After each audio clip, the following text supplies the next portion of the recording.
Hello dear viewer and welcome to Skyrim, where this time we look at the ultimate puppet master build, or mistress in this case. She is the avatar of Dibella, the Tamrielic Aphrodite, and the second entry in my super cool series of divine champion builds. And yes, the Wintersun Faiths of Skyrim does force her to strip down to her underwear if she wants her prayers to Dibella to be effective. And Dibella's lore strongly suggests various naughty behaviors on the part of her worshippers. But this is a family-friendly, wholesome channel, and there won't be any innuendos or dirty jokes in this video. I'm keeping my channel clean, just for you. That's what she said!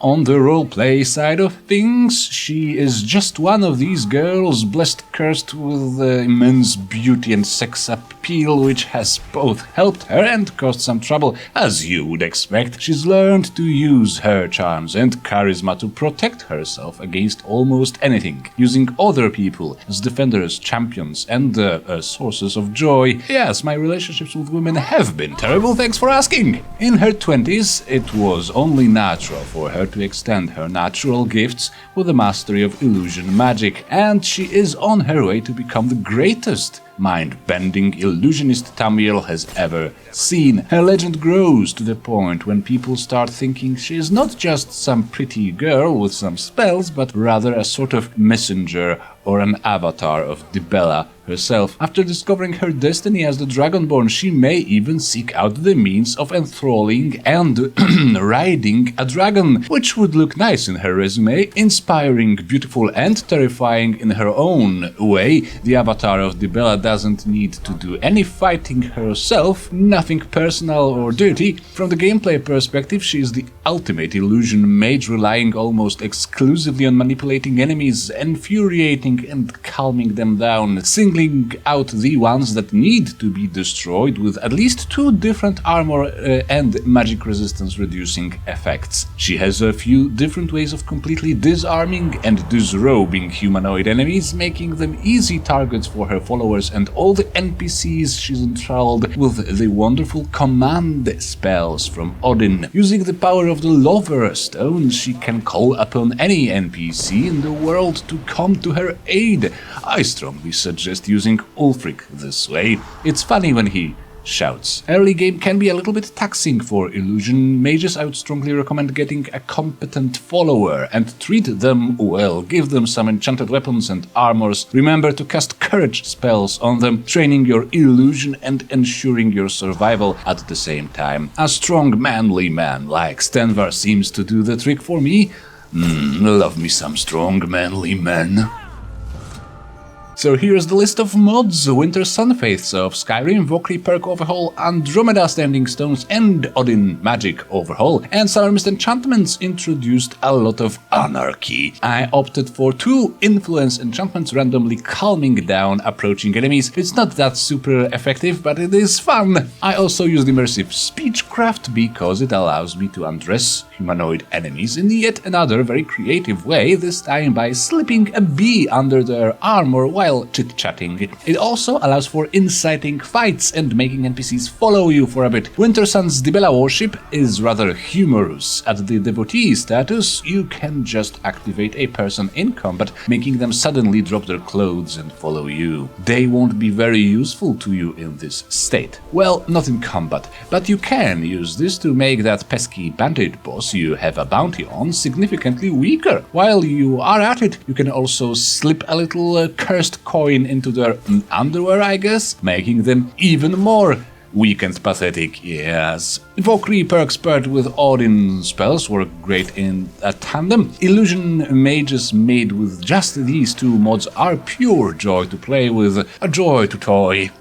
The race of choice is Imperial. Everyone who played Skyrim knows all the best girls in Skyrim are Imperials. Except Isolde, of course, but she's so great, she's beyond any comparison anyway. Also, Voice of the Emperor will help keeping up with the Puppet Master no combat idea early on in the game. The attribute spread is 1 point of health per 3 of Magicka. In the end, we are going to cast master level spells one after another and dual cast a lot just to make sure our mind-affecting spells actually affect all the minds, regardless of levels and such. And so we need a really big, long Magicka bar. The standing stone is, of course, the Andromeda Lover Stone, so that we can summon our boy Ulfric whenever his assistance is needed. You do that through the power of Lover's Kiss, which you will obtain only after discovering all the standing stones, so that little pilgrimage should be high on your to-do list. And the Wintersun deity is, of course, Dibella. Upon reaching the devotee status, she will grant you the ridiculous power of Dibellan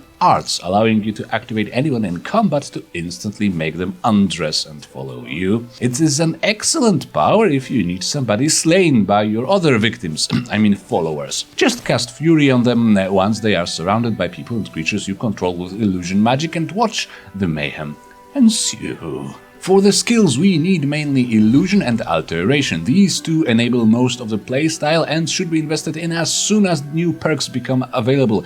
But to smoothen things out, we also use a little bit of Restoration, Speech, Pickpocket, Alchemy, Distraction and Enchanting. Oh, what a perfect woman. Just my ideal, mostly Illusion. In Illusion we take most perks, enhancing the mind-affecting spells, all ranks of Animage to increase the maximum effective level of those spells, and both ranks of Master of the Mind to control absolutely everything. The 100 perk of Mind Thrall will be a source of endless fun. Odin has command spells which cause enemies to fight for you. It is the most powerful mind-affecting spell, no risk attached, just a sudden servant. And with Master of the Mind you can activate a person affected by mind-affecting spells to convert them into a permanent ally. So with the Lover of the Lover's Stone and the Vanilla Follower you can have a team of 3. Mind Thralls and the Lovers won't let you touch their inventory, but with Immersive Speechcraft you can give people gifts and all NPCs will use the weapons you give them via this mod's dialogue options. Dual casting will also mean a lot for the build, not so much with the complete build when you will affect almost every type and level of enemies anyway, but on your way there dual casting may be just what you need to pacify that bandit chief. Lamb to the Slaughter combines very nicely with Death's Emperor. It makes people pacified by your spells more vulnerable to magic and weapons, and so does the cursed Death's Emperor coin you can slip into enemy inventory with Pickpocket skill. We will in the end have the armor reduced by 1600 points and magic resistance by 175%. Well, not our armor and resistance, of course, the enemy's armor and resistance. Iron Maiden perk makes infuriated enemies take 20 points of damage each time they attack. This is most welcome because when you rely on friends and allies to do all the violence for you, the fights can sometimes drag on and on and on. This little perk can make them go much faster, especially if you can also apply some ongoing damage on that infuriated enemy. Quiet casting was another lifesaver. You want all the attention to be fixed on your boys Ulfric and Stanvar, and so you don't want anyone to notice when you cast your spells. With quiet casting it's also pretty easy to disappear with invisibility and cause all your enemies to immediately lose the interest in pursuing you and just focus on fighting your boys. And for alteration we go for a slightly risky perk plan this time. I only took 1 rank of mage armor and 1 of magic resistance. You see, with a build like this, if you have to rely on your own defenses, you're probably doing something wrong. Also, Atronach and Okatos preparation will eventually provide just enough protection in case you mess something up. Also, we can sneak effectively and disappear and use become ethereal, so it seemed like a waste of perk points. Okatos preparation can in the end grant you a cost-free dragon hide, so no worries anyway. And also, Hetho's escape will paralyze enemies about to kill you, and your influence enchantments will frequently make them just completely chill they'll just chill out the second they try to attack you. Sorcerer's Robes is available at skill level 40, and grab that bastard as soon as possible. It's 25% effectiveness to all your spells, so 25% higher level of enemies you can manipulate, and 25% more damage to your rarely used but quite helpful choke spells. Yes, she likes choking people too. She is free-spirited like that. Wonderful woman. We're all very fond of her, very free-spirited. Ritualist is rather convenient too. You can now cast ritual spells while moving. We only use 1, maybe 2 ritual spells on the regular, but they really benefit from that little buff. Propaganda is the master level command spell, recruiting every enemy in sight to your side. It is also the only command spell making the affected enemies follow you around. This means you can take a cape full of bandits with you and unleash them on their former boss. It is much more manageable if you can just run into a room and cast it while avoiding all the possible attacks and such stuff. 1 rank of Alter Self was used to raise Magicka.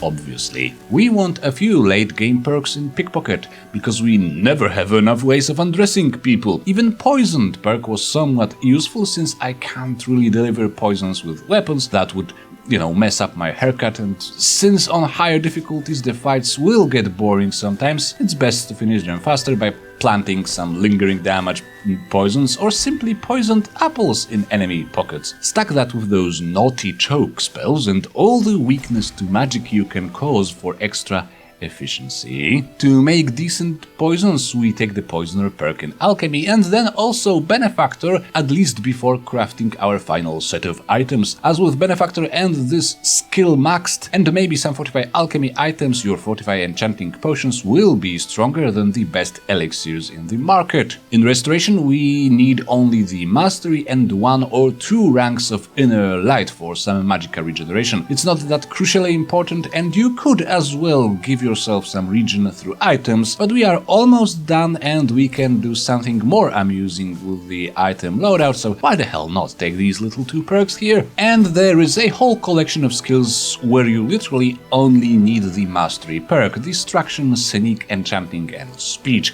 Speech will help with acquiring filled soul gems for you and your followers' items, and should reach 100 in order for all the Immersive Speechcraft shenanigans to work. Distraction will reduce the casting cost of health-absorbing spells, Sneak is needed to use invisibility efficiently, and Enchanting, of course, for the gear. And the loadout is rather simple for this here girl: 3 times Fortify Illusion for combined total of nearly 90% Magicka cost reduction, and you can go higher than that, I'm sure, quite easily, if you have all the perks and some homebrewed Fortify Enchanting gear. Then some gloves of Fortify Magicka, because why not? And 2 instances of Influence Calm, Summermyst enchantment. 2 instances of Influence Calm will give you 2 separate rolls for a chance to calm down enemies within its range. Now this can protect you quite effectively, suits the roleplay very well, as you are just too darn beautiful to be hurt and everyone knows that, but it can be somewhat annoying when you want someone enraged and looking for a fight and then they just randomly decide to reject all violence. However, the range of Influence Calm is the only parameter affected by your enchanting skill value, which means if you craft these 2 items before your enchanting is maxed and without any Fortify enchanting effects on you, that range will stay within 15 feet, so people who get dangerously close to you will have a high chance of getting pacified, while the others should still bash and smash as expected. Also, when this enchantment triggers, you can instantly convert that enemy into your mind thrall, if they seem in the line with your standards, of course. If you catch my meaning.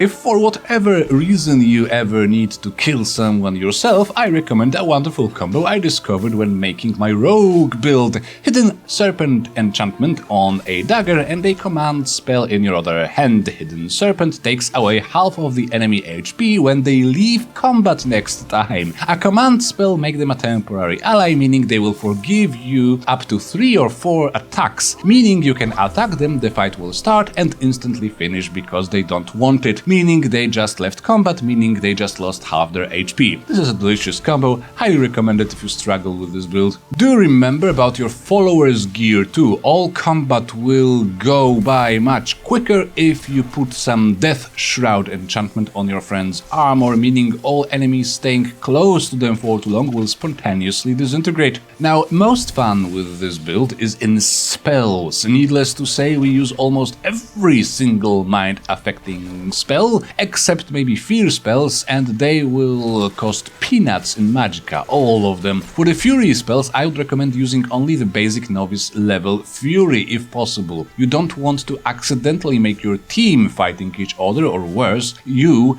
and you don't want to infuriate enemies you calmed down to execute the Lamp to the Slaughter Death's Emperor combo on them. The maximum level of Fury is 26 theoretically, but you can easily increase it to 39 by dual casting, and way farther than that with some good Fortify Illusion potions, so it should be more or less fine for the entirety of your playthrough. For Calm, Command and Rally spells, it really depends on the circumstances. Use Call to Arms on your team before entering a dungeon, so you don't accidentally buff your enemies. Use Pacify if your Influence Calm items refuse to work, and of course, most importantly, run ahead like a complete madlass and use your super duper alteration perks to propagandize everyone and everything to your side with the propaganda spell. It is a little bit silly. It's like, what exactly is she even saying to convince so many creatures so fast to serve her while she runs by? I'm sexy and I make great sandwiches, hear me roar.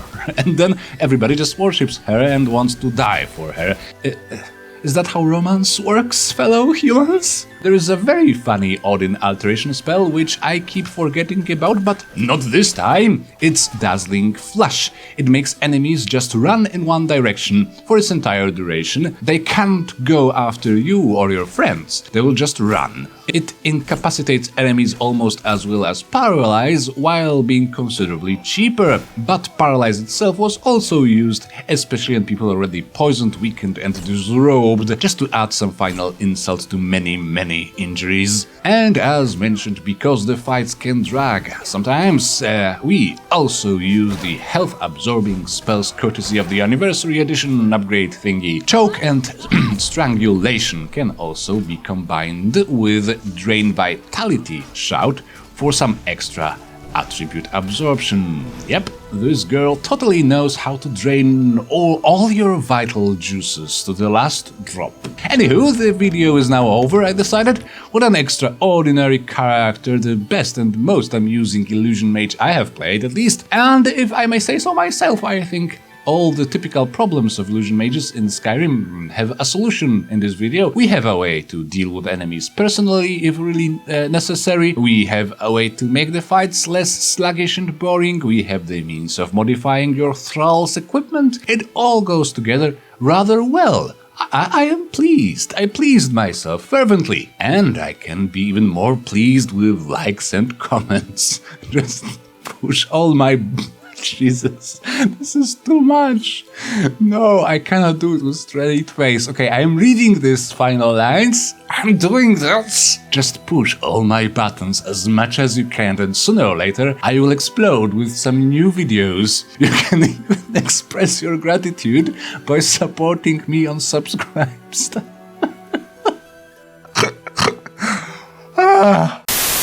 You can even express your gratitude by supporting me on Subscribestar and with super thanks and whatnot.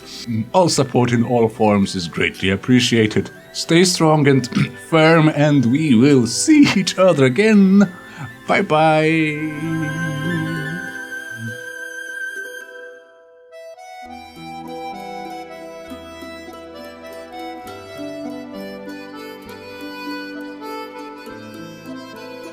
Go fiddling with any cooks around here. We're going to have a real big party.